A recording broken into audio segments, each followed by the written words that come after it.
আসসালামু আলাইকুম প্রিয় মালয়েশিয়া প্রবাসী ভাইরা, তো সবাই কেমন আছেন? আশা করি সবাই ভালো আছেন এবং নিরাপদে আছেন।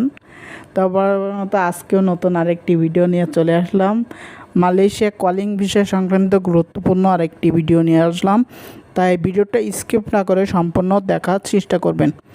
সো ফাইনালি কিন্তু মালয়েশিয়াতে চালু হয়ে গেছে কিন্তু মালয়েশিয়ার কলিং ভিসা। তো মেডিকেল কবে নাগাদ শুরু হবে এবং কবে নাগাদ কর্মী যাওয়া শুরু হবে এই নিয়ে বিস্তারিত থাকবে, তাই অবশ্যই ভিডিওটা স্কিপ না করে সম্পূর্ণ দেখার চেষ্টা করবেন। সো ফাইনালি কিন্তু মালয়েশিয়া চালু হলো মালয়েশিয়ার কলিং ভিসা। তো doctor Mohammad Yunus sir Malaysia সফরকে কেন্দ্র করে কিন্তু মালয়েশিয়ার কলিং ভিসা খুলে দেওয়া হয়েছে। মালয়েশিয়ায় কিন্তু নতুন করে আরেকটি সেক্টর যুক্ত হয়ে গেছে, যে সেক্টরে কিন্তু মালয়েশিয়ায় আগে কিন্তু বাংলাদেশ থেকে কর্মী যায়নি।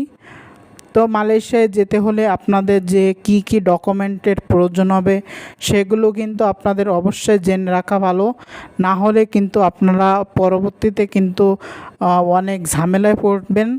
তাই অবশ্যই ভিডিওটি মনোযোগ সহকারে শেষ পর্যন্ত দেখবেন, কারণ মালয়েশিয়ায় যেতে হলে আপনার কিন্তু প্রয়োজন যেসব ডকুমেন্ট সেগুলো কিন্তু আপনাদের অবশ্যই জেনে রাখা ভালো। মালয়েশিয়া যেতে হলে কিন্তু প্রথমে আপনার যেটি প্রয়োজন হবে সেটা হলো একটি ভ্যালিড পাসপোর্ট।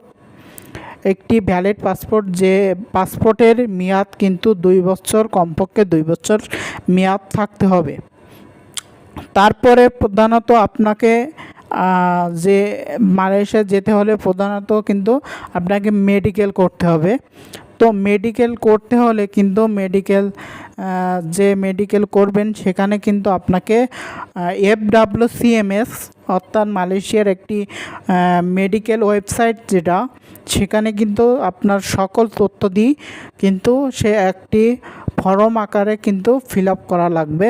সেখানে কিন্তু আপনার হাতের 10 আঙ্গুলের ফিঙ্গারপ্রিন্ট এবং আপনার চোখের যে রেটিনা স্ক্যান বলে সেটি কিন্তু দেওয়া লাগবে। তো এই সকল আর আপনার কিন্তু সেখানে কিন্তু আপনার ছবি তোলা হবে, পাসপোর্ট সাইজের একটি ছবি তোলা হবে।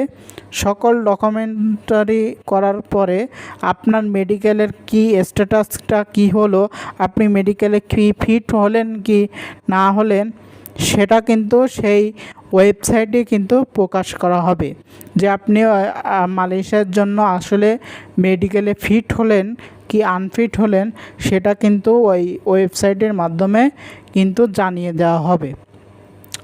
সো আশা করা যাচ্ছে মালয়েশিয়ায় যে সকল ভাইরা যাবেন তাদের এ সকল তথ্য অবশ্যই প্রয়োজন হবে, কারণ মালয়েশিয়ায় যেতে হলে কিন্তু এ সকল তথ্যর খুবই গুরুত্ব রয়েছে। তো আজকের ভিডিওতে এই পর্যন্ত, দেখাবে পরবর্তী কোনো ভিডিওতে।